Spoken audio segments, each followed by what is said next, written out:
चलिए भाई बात करें। चैप्टर का नाम क्या है? मनी।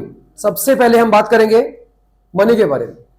आपको यह बात अच्छे से मालूम होनी चाहिए कि इस चैप्टर को दो पार्ट्स के अंदर बांटा गया है। पहला मनी है, दूसरा बैंकिंग है। मतलब दो चैप्टर आपस में जुड़े हैं, लेकिन पढ़ेंगे इनको हम अलग अलग। तो मनी अलग है, बैंकिंग अलग रखा गया है। बात समझ में आ रही है? अच्छा, जब तक आपको मनी ढंग से क्लियर नहीं होगा ना, आपको बैंकिंग क्लियर नहीं हो सकता। क्योंकि बैंक के अंदर जो होते हैं ट्रांजैक्शन, वो मनी की फॉर्म में होते हैं। तो पहले हमें जानना पड़ेगा कि मनी असल में होता क्या है। तो सवाल मेरा पहले आपसे है, मुझे आप बताइए मनी क्या होता है? आप बोलोगे पैसा, है ना? पैसा होता है मनी। तो what is money? Money is पैसा। वो तो उसका एक क्या हो गया, फंक्शन हो गया, लेकिन ठीक आंसर है आपका। बट असल में मनी होता क्या है? What is money? पैसा होता है ना? नहीं, पैसा तो एक तरह से हमारे देश की करेंसी है। इंडियन रुपीस पैसा नहीं है। यूएस के अंदर क्या चलता है? US dollars, Australian dollars, New Zealand dollars, Chinese yuan, Japanese yen, ये सब क्या है? ये पैसा है? नहीं, ये क्या है? अलग अलग कंट्रीज की क्या है? करेंसीज हैं। मैंने पूछा मनी क्या होता है? सर जो ना नोट यूज करते हैं ना, हम लोग दुकान पे जाते हैं या कुछ भी काम करते हैं, 500 का 100 का नोट देते हैं, उसको हम बोलते हैं मनी। नहीं, वही तो पढ़ना है, सीखना यही है। किसी चीज को आप मनी कब कह सकते हो? और आपको सुन के शौक लगेगा कि हम किसी भी चीज को मनी बोल सकते हैं।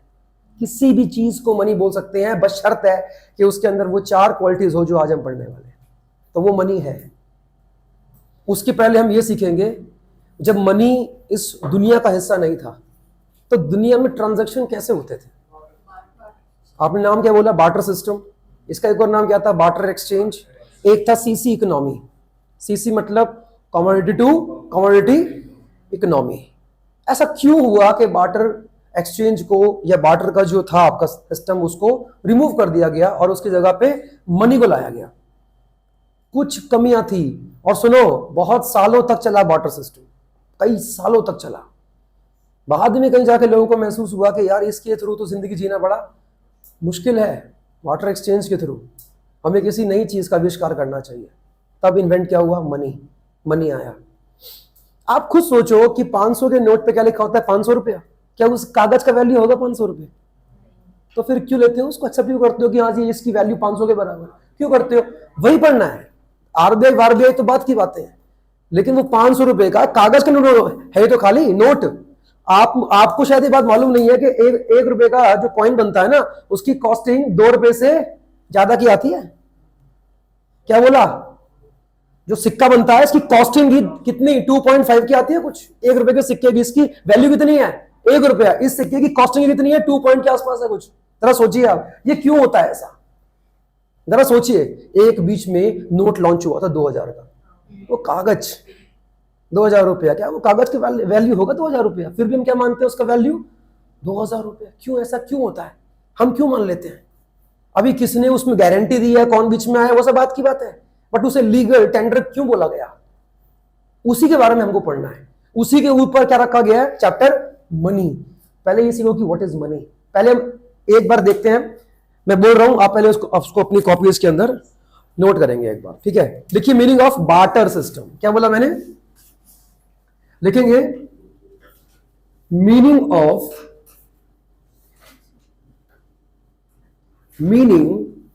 Of barter system. देखा? मीनिंग ऑफ क्या बोला? Barter system. लिखेंगे a system in which the goods were exchanged for goods, for carrying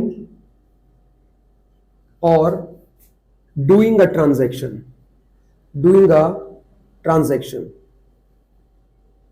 बहुत काम की बात है। और ये चैप्टर भी बहुत अच्छा है इनफैक्ट। हालांकि इसको जो है स्कूल्स के अंदर टीचर्स काफी शॉर्ट के अंदर मतलब इसको पढ़ते हैं, लेकिन अगर इसके एक एक चीज के ऊपर हम ध्यान दें तो चैप्टर वाकई में इंटरेस्टिंग है।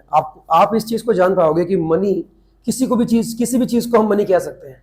वो फीचर कौन कौन से हैं, 4 इसके मैं बात करूंगा, भी आएगा। पहले हम जान लेते हैं कि व्हाट इज वाटर सिस्टम। अच्छा, नोट्स के अंदर इसमें एक पॉइंट और लिख लीजिए, नोट्स के अंदर इसमें एक पॉइंट और भी लिखा जाएगा। बार्टर सिस्टम, बार्टर सिस्टम का एक और नाम क्या था? ऑल्सो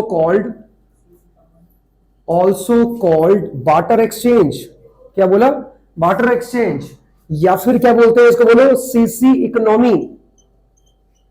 सीसी इकोनॉमी के नाम से भी इसको हम जानते हैं। That is your barter system.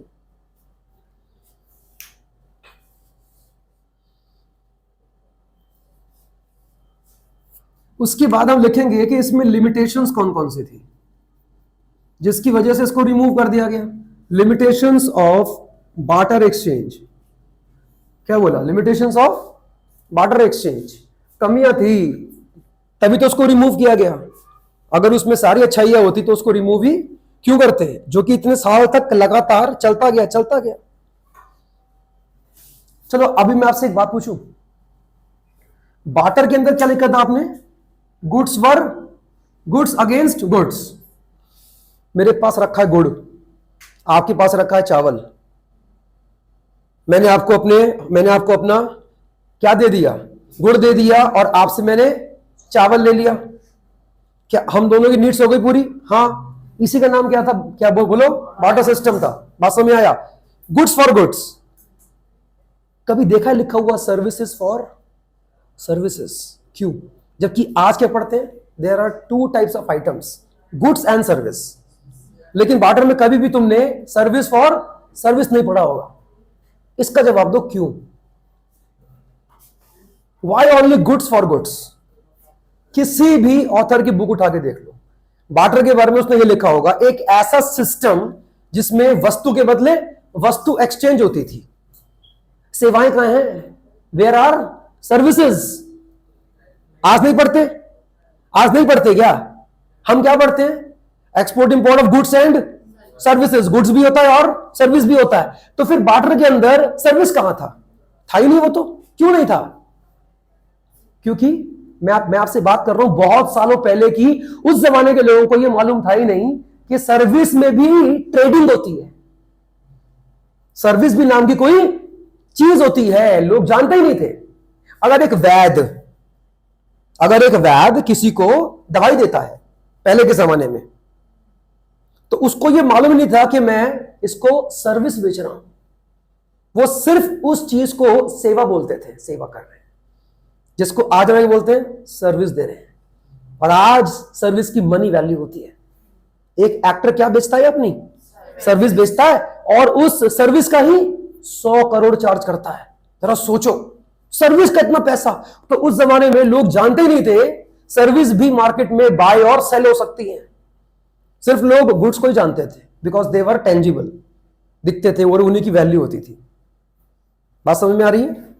किसी बच्चे को टीच करना, एजुकेट करना, ये भी क्या है? सर्विस। लेकिन पहले के जमाने में टीचर्स बच्चों को मुफ्त में पढ़ाते थे, फ्री ऑफ कॉस्ट, क्योंकि जानते नहीं थे कि जो हम दे रहे हैं बच्चों को वो भी क्या है? सर्विस है, और उसके बदले उनसे हम कुछ चार्ज कर सकते हैं। पहले लोग जानते ही नहीं थे, और अगर जानते भी थे तो उस समय लोगों के अंदर थोड़ी बहुत इंसानियत जिंदा भी थी, तो उस चीज को वो एज अ व्यापार के तौर पे इस्तेमाल नहीं करते थे। बात समझ आ रही नहीं आ रही है? बोलो भाई, क्या चावल के बदले गेहूं, गेहूं के बदले गुड़, गुड़ के बदले फ्रूट, उसके बदले सब्जी, क्या इसी का एक्सचेंज मेरे ख्याल से पहले के जमाने में होता था? और उसी का नाम क्या था? Barter system. There were no service, no exchange of services, because वो आपकी हमेशा क्या होती है? They all are intangible in nature. या यूं कहें कि पहले के लोगों को मालूम था ही नहीं ये भी मार्केट में बिक सकती है। ये क्लियर हो गया? ऐसा क्या लिमिटेशन रहा बार्टर के अंदर जिसकी वजह से उसको रिमूव करने का फैसला कर लिया गया? लोगों ने मिलकर फैसला करा कि इसको, इसके थ्रू अब हम ट्रेड नहीं करेंगे। ये तो बेकार चीज है यार। पहला, लैक, ये पढ़ा होगा आपने, लेकिन आज पढ़ेंगे इसका सही मतलब क्या है। बोलो क्या था? लैक ऑफ डबल को इंसिडेंस ऑफ वॉन्ट्स। क्या था? वॉन्ट्स। मतलब बताओ क्या है इसका?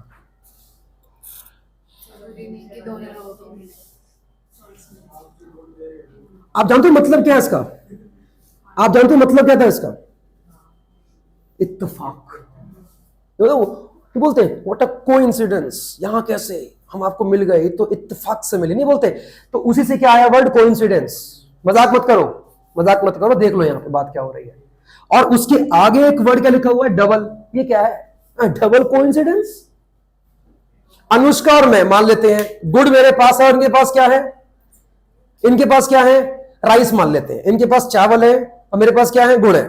ठीक है, मुझे चावल चाहिए इनसे जो कि इनके पास है, मेरे पास क्या है, गुड़ है। उसके बदले में इनको गुड़ देने को तैयार हूं, लेकिन ये गुड़ लेने को तैयार नहीं है। तो क्या मेरे साथ ये चावल एक्सचेंज करने को तैयार होंगी?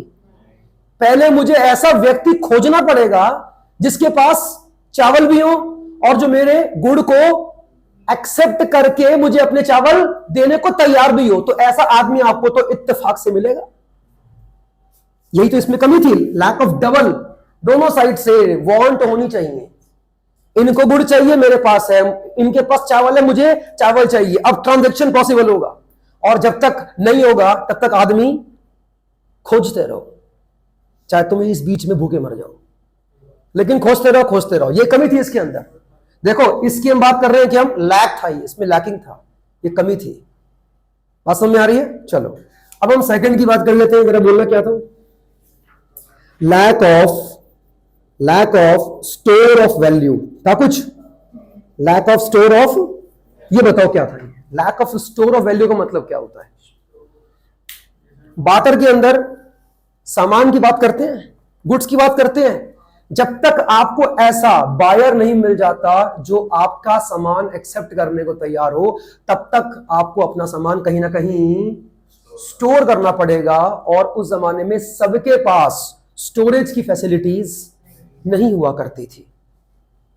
आप स्टोर नहीं कर सकते सामानों को, और अगर बहुत सारा हुआ तो कहां रखोगे आप? बारिश आएगी, अच्छा आपने बाहर छोड़ दिया, स्टोर कर दिया, चोरी हो सकता है, बारिश आ सकती है, भूकंप आ सकता है, डैमेज हो सकता है, खराब हो सकता है। और अगर खाने पीने का सामान हुआ तो it is a perishable good, तो वो तो खराब हो होगा, क्या करोगे आप? तो नुकसान पहले के जमाने में लोगों को बहुत ज्यादा होता था। लेकिन अभी हम बात करेंगे मनी के आने से इन सब के ऊपर क्या हो गया, मनी ने इन सारी की सारी लिमिटेशंस को ओवरकम कर दिया। कैसे करेंगे भी हम बात करेंगे। बड़ा ही मैंने कहा ना, चैप्टर बहुत अच्छा है ये वाला, इसको बड़े इंटरेस्ट से पढ़ना आप लोग। अच्छा, थर्ड पॉइंट बोलना क्या था? Lack of standard of deferred payment. बताओ मतलब क्या है इसका, डेफर्ड पेमेंट्स का? Future payment. क्या बोला? Future payments. Lack of deferred of future payment. Money के अंदर क्या आप ट्रांजैक्शन आज करके फ्यूचर में पेमेंट करने का वादा कर सकते हो? कर सकते हैं। क्या बार्टर के अंदर पॉसिबल था? बोलो भाई, ऐसा था ही नहीं। ट्रांजैक्शन आज होगा, अभी होगा। मुझे सामान आज ही चाहिए, उसके बदले में एक्सचेंज करूंगा, नहीं है। लेकिन पैसा एक ऐसी चीज है, मनी एक ऐसी चीज है जिसमें आपने ट्रांजैक्शन आज किया और आप उसकी ईएमआई भी आप जो है उसकी बांध सकते हो, फ्यूचर में आप उसकी पेमेंट कर सकते हो। लेकिन इसमें ऐसा नहीं था, है ना। सामानों की ईएमआई, जरा सोचो, गुड़ दे रहे हैं किसमें? ईएमआई में। वाह। घोड़ा, हॉर्स, पे करेंगे किसमें? ईएमआई में। पहले महीने में उसकी गर्दन, अगले महीने में उसका पेट, आखिरी महीने में उसकी पूंछ। अरे पूंछ, अबे पूंछ बोला मैंने, पूंछ। ऐसा नहीं होता ना यार। बार्टर के अंदर सारे के सारे goods standard for deferred payment का क्वालिटी अडॉप्ट नहीं कर पाते थे, जिसकी वजह से इसको रिमूव किया गया। मनी में क्वालिटी है, बिल्कुल है।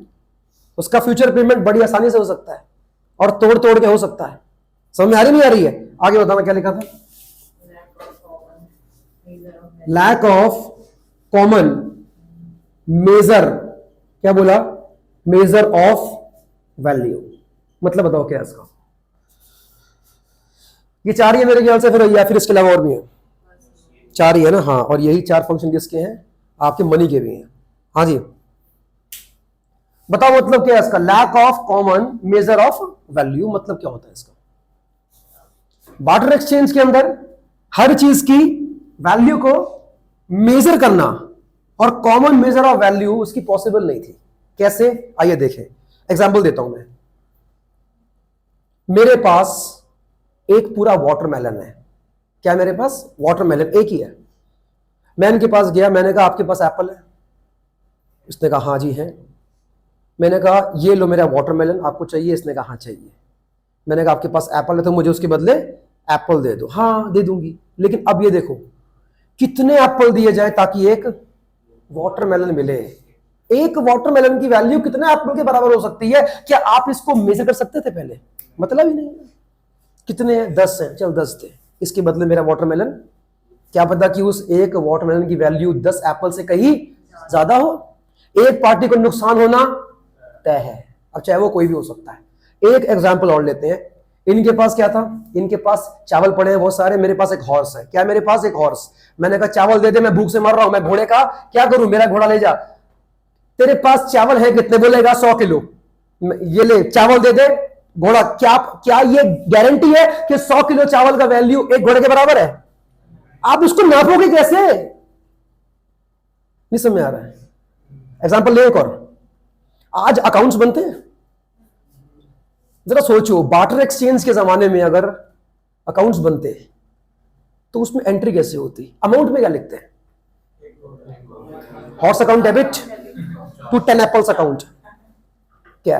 अच्छा चलो ये भी एंट्री कर ली। How to calculate profit? और कैसे निकालोगे? कैसे निकालोगे? आप कैसे बोल सकते हो कि 10 एप्पल जो है एक वाटरमेलन के बराबर है, 100 किलो चावल एक घोड़े के बराबर है? कैसे बोल दोगे यार? आप उसको ना, आप उस चीज को नाप ही नहीं सकते हो। पैसों के अंदर क्या ये एबिलिटी होती है? कैसे? हर चीज का एक प्राइस है। 20 रुपए का सर, 20 रुपए दो, बदले में पेन ले जाओ। किस पार्टी को नुकसान हुआ? दुकानदार को क्या मिला? 20 रुपया। उसके बदले उसने आपको 20 रुपए की वैल्यू का पेन दे दिया। नुकसान किसको हुआ? क्योंकि हर चीज अब पैसों में मेजर की जा सकती है, इसलिए अब हर चीज की क्या है? मेजर ऑफ वैल्यू है। लेकिन बार्टर के अंदर ऐसा नहीं था। किसी एक पार्टी को नुकसान होना तय था, और इन्हीं से बना है मनी का मीनिंग। आइए लिखेंगे। Write down meaning of money. इन्हीं 4 फीचर्स की हम बात करेंगे। जो बार्टर के अंदर क्या थे, उसके लिमिटेशंस थे, वही उसके क्या बनेंगे? फीचर्स बनेंगे। बोल रहा हूं, लिखिए। मनी कैन बी डिफाइंड, क्या बोला? Money can be defined as anything which is money can be defined as anything which is readily accepted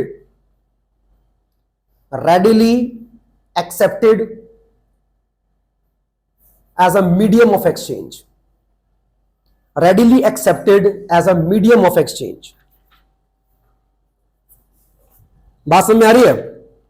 readily accepted as a medium of exchange, comma major of value, book में लिखा है major of value, comma store of value, store of क्या बोला? Store of value, and means of standard of deferred payments, and means of standard of deferred payments.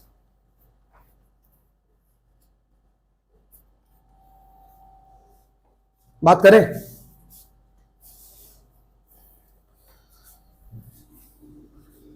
जरा 2 minute के लिए देखो कि आपने लिखा क्या है। सबसे बड़ा फीचर क्या है मनी का? उसके बाद हम बात करेंगे मनी के फंक्शंस भी होते हैं सर। क्या होते हैं? देखो लिखा होगा बुक में, फंक्शंस ऑफ मनी। एक होता है प्राइमरी फंक्शन और एक होता होगा सेकेंडरी फंक्शन। बात समझ में आ रही है? चलो कोड लिखते हैं, एम और एम का मतलब है मीडियम ऑफ एक्सचेंज। ये कोड बना क्या? Medium of exchange. यहां क्या बनेगा? Major of value. सही है? एक कोड बना SS, store of value, standard for deferred payments. Code याद रहेगा, स्टैंडर्ड फॉर या of for, standard of for deferred payments. अब जितना आसान तुमने ये लिखा हुआ सर, ये तो हम जानते हैं, ये तो आपने हमें पहले ही एक्सप्लेन कर दिया है। ये बताओ इसका मतलब क्या है? ये पहला, और सुनो ये दो कौन से? These are the primary function, दोनों। और ये कौन से होंगे? दोनों के दोनों। ये कौन से होंगे? Secondary functions. देखो लिखा होगा बुक में, लिखा है। हाँ जी, अब बताओ जरा ध्यान से एक बार, ये क्या होता है? ये क्या लिखा है? ये मीडियम ऑफ एक्सचेंज, तुम जानते हैं? देखो आपने एक वर्ड लिखा होगा, जनरली एक्सेप्टेड, लिखा है। मतलब क्या है इस लाइन का? Generally accepted as a medium of exchange. किसी भी चीज को एक्सचेंज करने का माध्यम कौन है? मनी। लेकिन एक वर्ड का लिखा है उसके, जनरली एक्सेप्टेड। जनरली एक्सेप्टेड, इसका मतलब क्या है? कि सर उसका एक्सेप्टेंस कोई रिफ्यूज नहीं कर सकता। एग्जाम्पल दूं, रिया को बुखार हो गया, मान लेते हैं। इसने बोला कि सर मुझे जो है कोल्ड हो गया है, या मुझे ऐसा कुछ हो गया कि I want to admit in a hospital. मैंने कहा चलो मैं लेके चलता हूं। मैं उनको लेकर गया। मैंने जब उनको वहां पे मैंने फॉर्म भरा, एप्लीकेशन भरा, और ये वहां पे क्या हो गई? एडमिट हो गई। डॉक्टर के पास में गोल्ड ले गया। गोल्ड क्या ले गया? क्या डॉक्टर उसका एक्सेप्टेंस रिफ्यूज कर सकता है? देखो समझो बात को, गोल्ड मनी नहीं है, उसे मनी क्यों नहीं बोला गया? जबकि देखा जाए तो गोल्ड की भी अपनी एक मनी वैल्यू होती है। लेकिन अगर मैं कह लगा उसके पास, मेरे पास क्या नहीं है? मनी नहीं है, मेरे पास क्या है? गोल्ड है। ये गोल्ड ले लो और इसका जो है इलाज स्टार्ट कर लो। क्या ये पॉसिबल है कि वो क्या बोलेगा कि भैया मुझे गोल्ड नहीं, मुझे मनी ला कर दो? क्या वो बोल सकता है? तुम चले गए थाने, उसने बोला कि मैं इसको गोल्ड दे रहा हूं, गोल्ड का वैल्यू होता है भाई मनी में, और ये उसे एक्सेप्ट नहीं कर रहा है। क्या बोलेगी पुलिस आपको? क्या बोलेगी? अरे सर आप गोल्ड की बात कर रहे हो, चेक से पेमेंट भी कई बार लोग रिफ्यूज कर देते हैं। चेक से रिसीव नहीं करेंगे, मनी पे करो, उसके बदले में कैश पे करिए। जरा सोचिए आप, मनी एक ऐसी चीज है जिसका एक्सेप्टेंस कोई भी रिफ्यूज नहीं कर सकता है। आप अगर डॉक्टर को पैसे लाके दोगे ना, वो कभी भी उसे रिफ्यूज नहीं कर, नहीं इसके जगह कुछ और दो, सेब लाके दो, ऐसा नहीं है भाई। लेकिन कोई और चीज लाके दोगे तो डेफिनेटली उसका एक्सेप्टेंस वो रिफ्यूज कर लेगा। तभी उसके नाम के आगे क्या लिखा है? Generally accepted. एक्सेप्ट करना पड़ेगा as a medium of exchange. और अगर वो मनी तक एक्सेप्ट नहीं कर रहा है तो तुम क्या बोलोगे? फिर क्या लाके दो भैया? फिर क्या बचा? गवर्नमेंट जिसको एक्सचेंज का मोड मान रही है, आप बोल रहे हो कि मैं उसमें पेमेंट रिसीव नहीं करूंगा। ऐसा नहीं होता है। He can refuse cheque payment. नहीं हमारा कोई बैंक अकाउंट नहीं है, प्लीज हमें कैश पे करिए। आपको पे करना पड़ेगा कैश। बात समझ आ रही नहीं आ रही है? Generally accepted. अच्छा चलो, गोल्ड दे रहे हो, गोल्ड मान गया हूं, ठीक है गोल्ड दे दो। आपसे क्या बोलेगा? मुझे क्या पता कि ये गोल्ड, मुझे क्या पता, मैं पहले इसको चेक करवाऊंगा। जब पूरा का पूरा प्रूफ आ जाएगा कि ये असली है, तब मैं इलाज करूंगा। इतने में तो रिया के सामने RIP लिखा जाएगा, रेस्ट इन पीस। तो ऐसा नहीं है, ये ध्यान रखिएगा इस चीज का, नहीं ऐसा। अच्छा मैंने कहा कि मेरे पास ना अपनी जमीन के कागज पड़े हैं, मैं आपको लाके दे रहा हूं, इसका इलाज शुरू करो, मान जाएगा? मे भी कि मान जाए, लेकिन क्या बोलेगा? पहले मैं चेक तो करवा लूं कि पेपर सही भी आए या नहीं, मुझे पता लगेगा ऐसे। लेकिन अगर क्या लाके दोगे उसको, अगर उसे क्या लाके दोगे? मनी, तो उसका एक्सेप्टेंस वो रिफ्यूज नहीं करेगा। पेपर का एक्सेप्टेंस रिफ्यूज कर सकता है, गोल्ड का एक्सेप्टेंस रिफ्यूज कर सकता है, लेकिन मनी का नहीं कर सकता। दैट्स व्हाई उसे हमने नाम कह दिया generally accepted as a medium of exchange. उसे एक्सेप्ट करना पड़ेगा, उसको रिसीव करने से वो रिफ्यूज नहीं कर सकता। सर बात समझ आ रही नहीं आ रही है? तभी ये क्या बना? मनी का प्राइमरी फंक्शन बना, क्योंकि सबसे पहला काम ही उसका यही है, चीजों को एक्सचेंज करने में हमारी हेल्प करता है। कौन? मनी की बात हो रही है। जबकि देखा जाए तो गोल्ड की वैल्यू अच्छी खासी होती है यार। क्या बोला? गोल्ड का वैल्यू, और गोल्ड का वैल्यू तो टाइम के बीतने से उल्टा बढ़ता रहता है। जरा सोचिए आप, उस तक का एक्सेप्टेंस रिफ्यूज, वो भी मनी में काउंट नहीं हुआ। देखो जरा, क्यों नहीं हुआ बताओ? गोल्ड मनी क्यों नहीं है? क्योंकि उसमें ये क्वालिटी नहीं है, जनरली एक्सेप्टेड नहीं है। हाँ आप कर जगह पे टीवी की शॉप पे चले गए, पैसा दोगे तो क्या लेगा? टीवी के बदले पैसा दोगे, लेगा? बार्टर तो हम आज भी करते हैं, बस फर्क ये है कि अब हम बदले में सामान नहीं मनी देते हैं, बस। एक्सचेंज तो आज भी हो रहा है। ये क्लियर है? पूछो को पूछना तो फिर आगे बढ़ते हैं। एक बार देखो कोई अगर चीज लगती है कि नहीं समझ में आई है। और इसके पहले भी आपने ये टॉपिक्स कई बार 9th और 10th के अंदर पढ़े होंगे, लेकिन ना सही जो मतलब होता है ना, टीचर करते क्या है, अपनी जान छुड़ाते हैं। चैप्टर खत्म, चलो ये हो गया खत्म। अबे है क्या, ये तो बताओ मतलब क्या है इसका मीडियम का। बस समझ आ रही। नेक्स्ट पॉइंट क्या लिखा पढ़ो। ये क्या होता है? Major of value. क्या मेजर? किसी भी चीज की वैल्यू को मनी के टर्म्स में मेजर किया जा सकता है सर। बिल्डिंग की वैल्यू मनी में मेजर हो सकती है, गोल्ड की वैल्यू मनी में मेजर हो सकती है। एक एक चीज, ऑफ करो, एक एक चीज मनी की टर्म्स में मेजरेबल होती है सर। और आज एक मेरी बात सुन लो, मनी डायरेक्टली आपकी नीड को सेटिस्फाई नहीं करता, लेकिन इनडायरेक्टली करता है। क्या बोल गया मैं? रुद्र जी थोड़ा ध्यान दीजिए। मनी आपकी नीड्स को कभी भी डायरेक्टली सेटिस्फाई नहीं कर पाता, लेकिन इनडायरेक्टली करता है। आपको भूख लगती है तो क्या मनी खाओगे?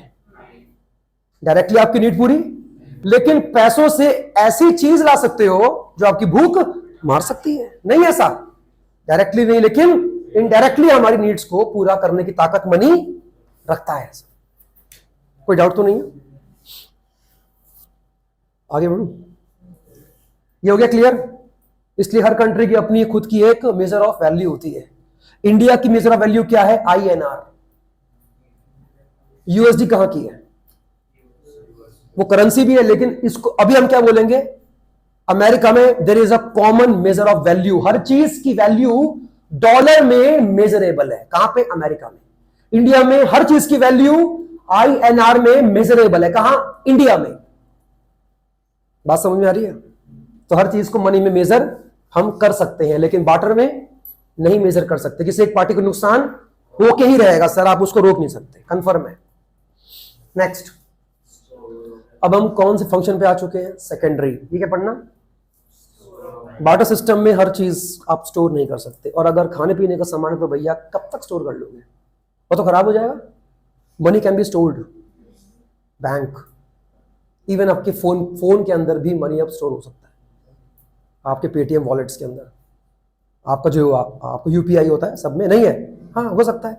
बैंक में रखो, बैंक में कितना भी अमाउंट रख लो आप, अरबों रुपए रख लो आप, कैन बी स्टोर्ड। लेकिन अरबों एप्पल कहां रखोगे भैया? जरा हो, जो कितना जगह चाहिए उसके लिए तुम्हें, इसीलिए उसको रिमूव कर दिया गया, क्योंकि उसमें स्टोर ऑफ वैल्यू की बहुत बड़ी कमी थी। अब घर में भी लोग पैसा स्टोर कर सकते हैं।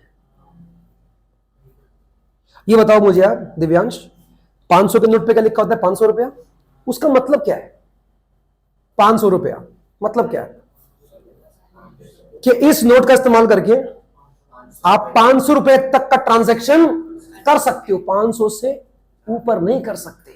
उसका मतलब ही यही है कि इसका जो वैल्यूएशन है वो 500 रुपया है, नॉट मोर देन 500।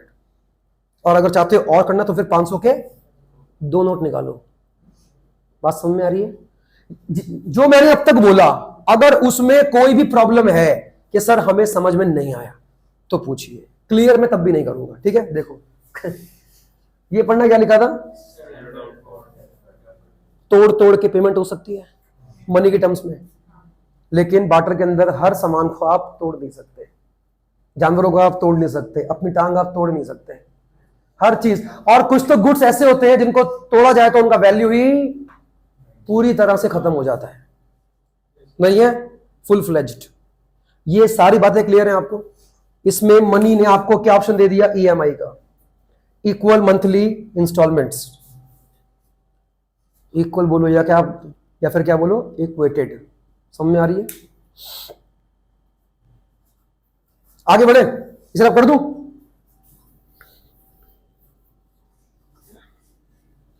एग्जाम में क्वेश्चन आता है, how does money overcome the problem of barter system? क्या बोला मैंने? How does money overcome the problems और the limitations of barter system? तो बताओ क्या लेकर आओगे? पहला, मीडियम ऑफ एक्सचेंज। पहले ये लिख कर आओगे कि बार्टर एक्सचेंज के अंदर मीडियम ऑफ एक्सचेंज पॉसिबल नहीं था, हर चीज पॉसिबल नहीं थी, लेकिन मनी में पॉसिबल है। सेकंड क्या होगा बोलो? बार्टर सिस्टम के अंदर हर चीज मेजरेबल नहीं थी, किसी एक पार्टी को नुकसान होना उसमें तय था, लेकिन मनी में हर चीज मनी की टर्म्स में मेजरेबल होती है, अलग अलग करेंसीज के हिसाब से। थर्ड क्या था बोलो? बार्टर के अंदर हर चीज स्टोर नहीं हो सकती थी, लेकिन money can be stored up to an unlimited extent. नहीं है, आपको इनको आपस में कंपेयर करना है। अच्छा, लास्ट क्या था? Payment for deferred payments. अब उसमें क्या लिख कर आओगे? In the barter exchange there was no option for the future payments for every goods, but in case of money there is an option of EMI and the money can be paid in instalments. Clear हो गया? अब ये आगे बढ़े, चलो अब हम आगे बढ़ेंगे। टॉपिक का नाम है मनी सप्लाई। लिखा बुक में, मनी की क्या है? Supply.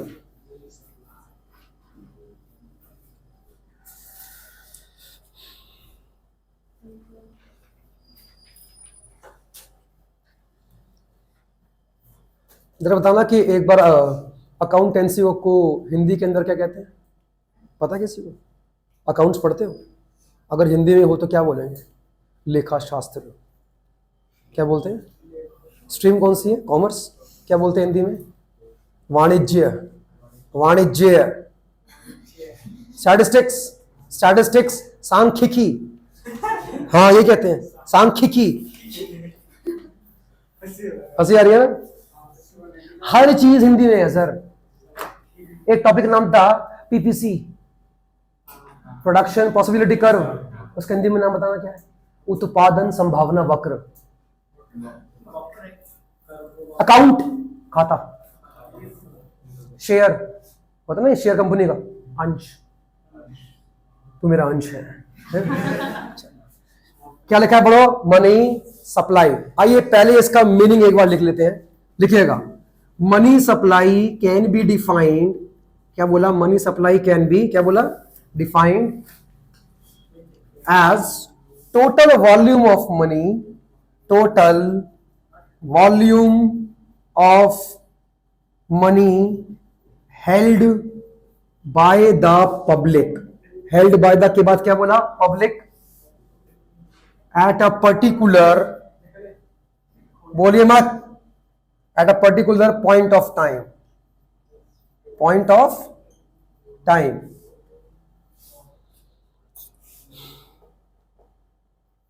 in an economy, in an के बाद क्या बोला? economy।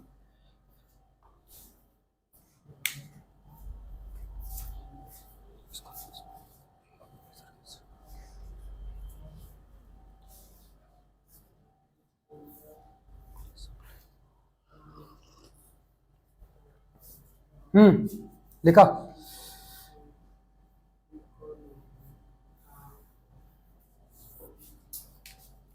इसमें जो सबसे इंपॉर्टेंट बात है वो क्या है?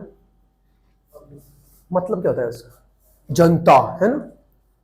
इकोनॉमी के सेक्टर होते हैं 4। पहला क्या था? हाउस होल्ड, याद है? चलो एक काम करते हैं, ये बताओ कि प्रोडक्शन के बेस पर कितने सेक्टर्स होते हैं? ऑन द बेसिस ऑफ क्या? प्रोडक्शन। एक ये होता है, और एक क्या होता है? कंजम्पशन के भी बेसिस पर हमारे क्या होते हैं? सेक्टर्स होते हैं मैक्रो इकोनॉमिक्स के अंदर। 3, primary sector, secondary sector, tertiary sector. Primary में एग्रीकल्चरल गुड्स बनते हैं, सेकेंडरी के अंदर इंडस्ट्रियल गुड्स बनते हैं, टर्शरी में सर्विसेज बनती हैं। तीनों सेक्टर में एक ही काम हो रहा है। क्या हो रहा है? प्रोडक्शन। और ये क्यों हो रहा है? ताकि क्या हो सके? कंजम्पशन कौन करेगा? House hold sector, firm, government, rest of the world. बात समझ में आ रही है? हम पूरे मैक्रो के अंदर किसका जिक्र नहीं करने वाले? इन सेक्टर्स का जिक्र नहीं करेंगे। हम क्या पढ़ने वाले? हम कंजम्पशन के बेस पे सेक्टर कौन कौन से होते हैं। ये बात समझ में आ रही नहीं आ रही है? जरा फिर से एक बार मेरी बात को रिपीट करेंगे।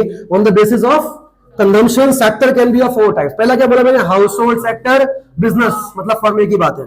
Government, rest of the world या एक्सटर्नल सेक्टर, जिसका ताल्लुक आपके देश के अंदर से नहीं है, बाहर से है।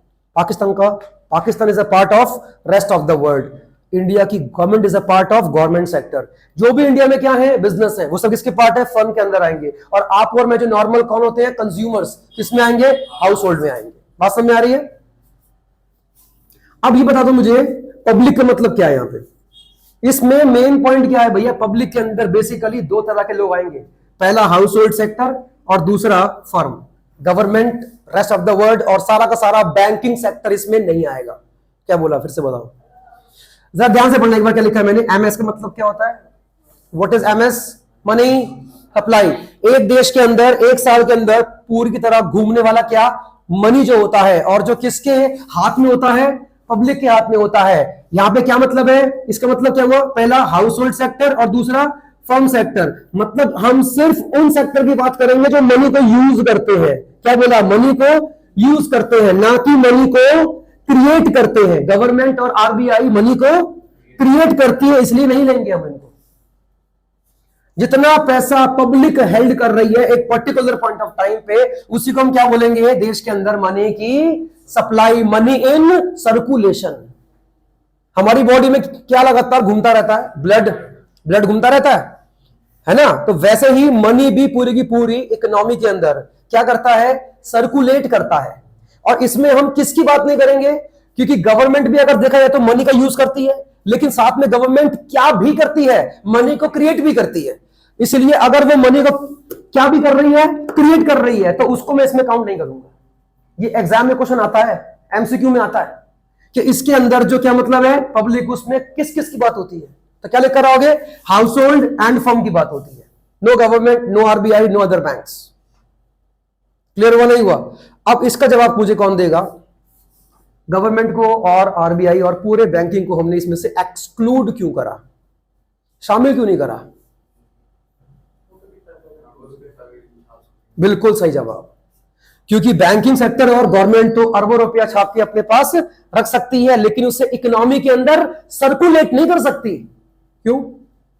अरबों रुपए छाप दिए और उसको ले आए कहां पर, इकोनॉमी के अंदर ले आए, सबके पास पैसा बढ़ जाएगा, हर चीज का डिमांड, हर चीज महंगी हो जाएगी sir. It leads to inflation.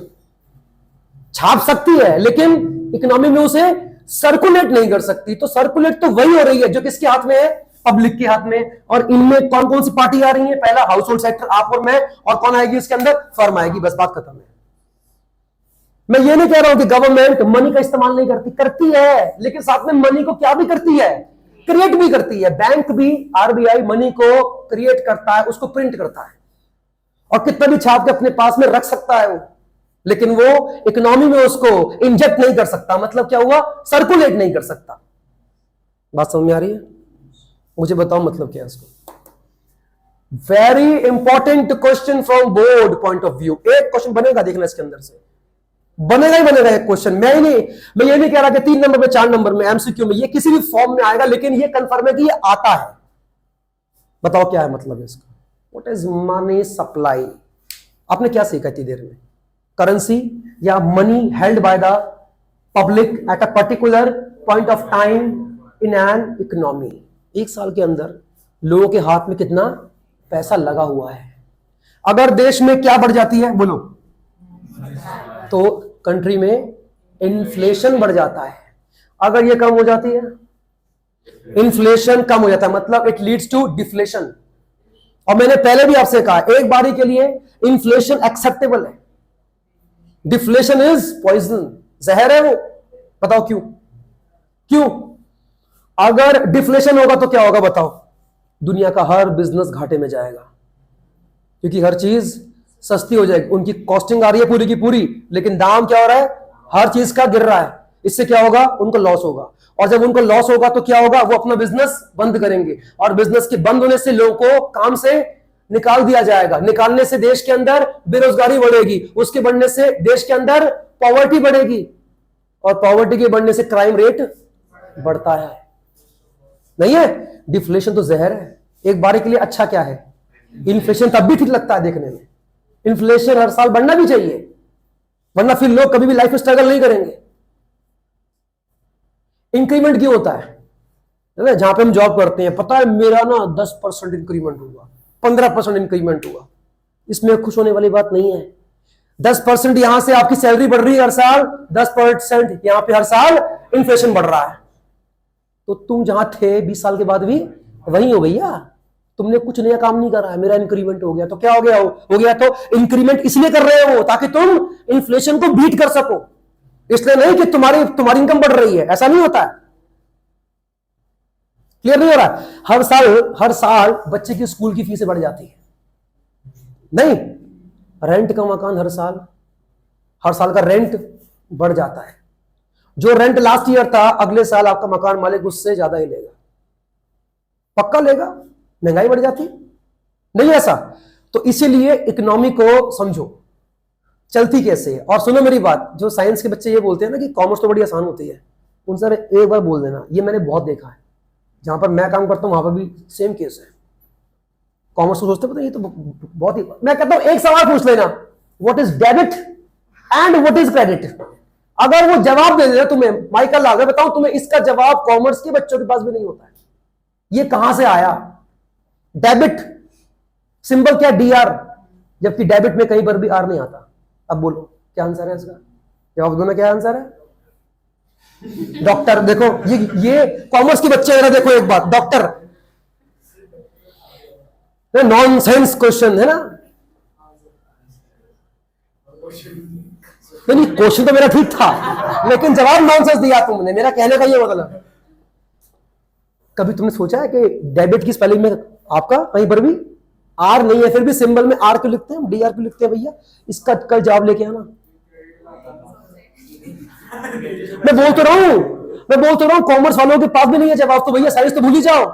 उनको डेबिट और क्रेडिट का मतलब, साइंस वालों को बस एक ही पता है, अगर फॉर्म में लिखा हुआ आ गया अकाउंट हैज बीन डेबिट, मतलब पैसा कट गया है, और अगर क्या लिखा हुआ आ गया तो पैसा आ गया है, बस ये जानते हो। लेकिन होता क्या ये नहीं पता, और कहते हैं कि कॉमर्स आसान होती है। कहां आसान है? एक बार दिखा दो करके। नहीं ऐसा? अरे बोलो भाई, क्लियर हो रहा है? इसमें अगर कुछ पूछना है तो पूछिए, वरना फिर हम आगे बढ़ते हैं। अभी आगे बढ़ सकते हैं? आप बोलो भाई। हाँ कच्चा बोलो, आ गया। अबे गंजे, अब तो बाल उगा ले, खींच खींच के और लंबे कर ले इन्हें, सर के बाल। मुंह से तंबाकू निकाल के बात किया करो। अब तो मुझे समझ नहीं आना चाहिए ना यार। अच्छा, हाइट का मेन कंसर्न है तुम्हारा, चलो कोई बात नहीं, वो लंबी नहीं होगी। हाँ चलिए भाई आगे लिखते हैं, आगे लिखो भाई, आगे लिखो। पहली चीज तो ये जानो, आपको याद होगा कि पहले चैप्टर के अंदर एक टॉपिक था स्टॉक एंड फ्लो कॉन्सेप्ट। ये बताओ अगर एग्जाम में आ गया मनी सप्लाई, इनमें से कौन सा कॉन्सेप्ट है, तो क्या लिख कर आओगे? It is a stock concept because it is measured at a particular point of time. देखो वहां पे लिखा भी हुआ है, at a particular point of time, दिख गया लिखा हुआ, it is a stock concept. अगर एग्जाम में आ गया तो भैया इसके सामने तुम क्या लिख कर आओगे? बोलो स्टॉक कॉन्सेप्ट एग्जाम में आता है, तो ये स्टॉक कॉन्सेप्ट है। क्लियर हुआ? क्योंकि इसको हम जब चाहे नहीं नाप सकते, इसको एक मेजर करने का एक पॉइंट होता है, गवर्नमेंट ने वो पॉइंट तय कर रखा होता है अकाउंटिंग ईयर के लास्ट में या आपको फिस्कल ईयर के लास्ट में, लेकिन नापने का एक क्या है? पॉइंट ऑफ टाइम है। चलो भैया आगे बढ़ते हैं, लिखेंगे मेजर्स ऑफ मनी सप्लाई। क्या बोला? बोलो measures of money supply, measures of money supply. अब ये बताओ कि इसके अंदर हम क्या पढ़ने वाले हैं? Measures of money supply, money की सप्लाई के अंदर, मनी के अंदर मतलब इसके अंदर जो है किस किस को तुम मनी कंसीडर करोगे, ये उसकी बात हो रही है। क्या बोला मैंने? किस किस चीज को मनी कंसीडर करोगे? जो तुम्हारी जेब में नोट पड़े हैं, क्या वो मनी है? हां, किसका पार्ट है? पक्की बात है। क्या तुम्हारा बैंक में अकाउंट जो है, क्या उसमें जो रखे पैसे, क्या वो भी इसमें आएंगे? सर अभी तो आप कह रहे थे कि बैंक नहीं आएगा। आपका पैसा कहां पड़ा है? आरबीआई, ओ सॉरी, वो एसबीआई में है आपका। मान लो क्या है? अकाउंट है तुम्हारे, उसमें 1 लाख पड़े एसबीआई के इसमें अकाउंट में, क्या इसमें आएगा? अभी क्या कहा था मैंने? Banking sector, government sector exclude करेंगे। मेरा एसबीआई में 1 लाख रुपया रखा हुआ है, क्या वो भी एमएस का पार्ट है? Currency held by the public. कैसे सर? वो पब्लिक का पैसा है, भले कहां पड़ा है? हाँ, उस बैंक के पैसे की बात नहीं कर रहा जो उसने खुद क्रिएट किया है। तो पढ़ेंगे आगे कैसे होता है क्रिएट। बात समझ में आ रही है? बताओ क्या समझे? आपका पैसा, अच्छा मैंने इनको 2,000 रुपए उधार दे दिए। मैंने क्या बोला? 2,000 रुपए इनको उधार दे दिए। क्या वो पैसा अब मेरे पास है? किसके पास है? प्रियांशी के पास। क्या अभी भी वो इसका पार्ट माना जाएगा? नहीं है, क्योंकि पैसा है किसका? पब्लिक का है। भले ही उन्होंने कहीं पर भी लगा रखा, किसी को लोन दे दिया हो, किसी बैंक में एफडी कर रखी हो, लेकिन है किसका? बात समझ में आ रही है?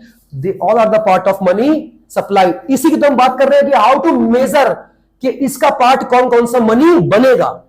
क्या जो पैसा हमारे हाथ में खाली वो इसका पार्ट है? नहीं। जो बैंक के अंदर है वो भी है, किसी को लोन दे रखा है वो भी है, नहीं ऐसा? कहीं पे हमने उसको इन्वेस्ट कर रखा है वो भी है। तो सब चीजें उसको मेजर करना कि एमएस के अंदर हम किसको मनी माने और किसको नहीं माने, उसी का नाम क्या होता है? Measures of money supply. बात समझ में आ रही है? बात करें। मुझे नहीं पता कि आपके सिलेबस में इसके पार्ट हैं कितने, वैसे इसके 4 पार्ट होते हैं, M1, M2, M3 and M4। आपके कोर्स में कितने? M1 ही है। Good. M1 is equal to currency. Currency क्या बोला?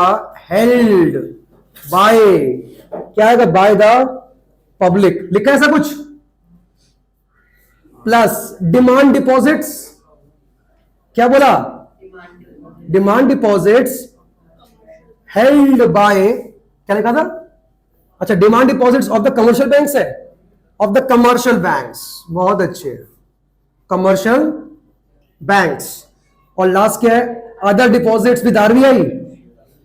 अदर डिपॉजिट्स क्या है? बोलो ना, with reserve bank of India. आपकी क्या सिलेबस में खाली एक ही है? Only M1?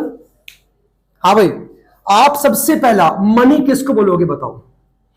Currency held by the public.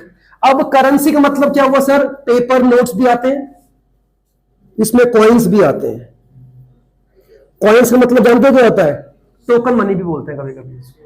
हाँ, कॉइन्स, जैसे क्या आप जो है यूज करते हो। बात समझ में आ रही है? इंडिया के अंदर सारे के सारे पेपर नोट्स प्रिंट करने की जिम्मेदारी किसकी होती है? रिजर्व बैंक ऑफ इंडिया की, एक्सेप्ट 1 रुपी नोट। 1 रुपए के नोट को छोड़ के बाकी सारे के सारे नोट आरबीआई छापता है। और 1 रुपए का नोट कौन छापता है? Ministry of finance, MOF exam में आता है। मिनिस्ट्री ऑफ फाइनेंस क्या प्रिंट करता है? 1 रुपए का नोट। अभी बताओ कि कॉइन्स कौन प्रिंट करता होगा? अगेन मिनिस्ट्री ऑफ फाइनेंस ही करती है।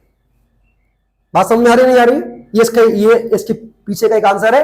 अगर एग्जाम में क्वेश्चन आ गया तो ध्यान रखना कि आपको ये लिख के आना पड़ सकता है। एग्जाम में क्वेश्चन आता है, क्या हर टाइप का नोट आरबीआई छापता है? तो इसका आंसर क्या है? No. RBI prints and issue every note except 1 rupee note, and 1 rupee note is printed by, issued by ministry of finance and all the coins also. ये लिख के आ जाओगे एग्जाम्स के अंदर, ठीक है? क्लियर हुआ? तो currency held by the public. Public के हाथों में करेंसी 2 सेंसेस में हो सकती है। पहला तो पेपर नोट्स की फॉर्म में हो सकती है, और सेकंड कॉइन्स की फॉर्म में हो सकती है। They both are the part of currency held by the public. बात समझ में आ रही है? अच्छा, ये क्या बताना? Demand deposits with the commercial bank. अभी अभी मैंने एग्जांपल दिया था, मेरा एसबीआई के अंदर 1 लाख रुपए का पैसा पड़ा हुआ है, लेकिन शर्त है कि वो क्या होना चाहिए? Demand deposits. मतलब क्या हुआ? ऐसा पैसा जो मैं कभी भी बैंक से ऑन डिमांड निकाल सकता हूं बाय इशूइंग अ चेक। नहीं है? मैंने क्या बोला? जो बैंक के अंदर पैसा पड़ा तुम्हारा, क्या वो पैसा आपका है? क्या ऑन डिमांड उसको निकाल सकते हो? जब मर्जी निकाल सकते हो। तो उसका नाम क्या पड़ा? Demand deposits. ऐसा डिपॉजिट जो ऑन डिमांड निकाला जा सकता है, that is your what? Demand deposits. और वो भी किसका पार्ट माना गया है? M1 का। और M1 क्या है? It's a kind of a measure of money supply. ये कंपोनेंट है उसके। बात समझ आ रही है? बताओ आखिरी क्या बचा? Other deposits with RBI. इसका मतलब बताओ क्या होता है? अभी हम पढ़ेंगे, खैर आपको अभी इतना ढंग से क्लियर तो खैर नहीं होगा, लेकिन चलो मैं फिर भी एक बार ट्राई कर लेता हूं। जब भी कमर्शियल बैंक के पास आप जाके अपना खाता खुलवाते हो ना, जो भी उसमें अमाउंट आप जो है रखते हो, उसका एक मिनिमम फ्रैक्शन जो कमर्शियल बैंक है वो अपने पास मेंटेन करता है और बाकी का उठा के किसी और को लोन दे देता है ताकि उसके ऊपर इंटरेस्ट कमा सको। कुछ कुछ है CRR SLR कुछ है, उसी का होगा आप लोगों ने। तो वो CRR कहां जमा होता है? RBI के पास। हर एक कमर्शियल बैंक को RBI की गाइडलाइन है कि आप अपने LRR का, लीगल रिजर्व रेशियो का एक पर्टिकुलर फ्रैक्शन RBI के पास जमा करवाओगे in the form of CRR, cash reserve ratio के रूप में। तो वही जो पैसा है वो क्या है आपका? अदर डिपॉजिट्स विद RBI में आती है। वो भी किसका पैसा है? अल्टीमेटली पब्लिक का ही पैसा है। बात समझ में आ रही है? और देखो और क्या रह गया इसमें? M2 नहीं है सिलेबस में, M3 भी नहीं है, M4 भी नहीं है, चैप्टर इज ओवर। वो तो छोटा मोटा पार्ट है, वो सब कर लेंगे। हाँ भाई, अगली क्लास में आपको अपने साथ क्या लेकर आना है? आपको मैक्रो ही लेकर आना है, क्योंकि हम क्या स्टार्ट करने वाले हैं? बैंकिंग। ओके।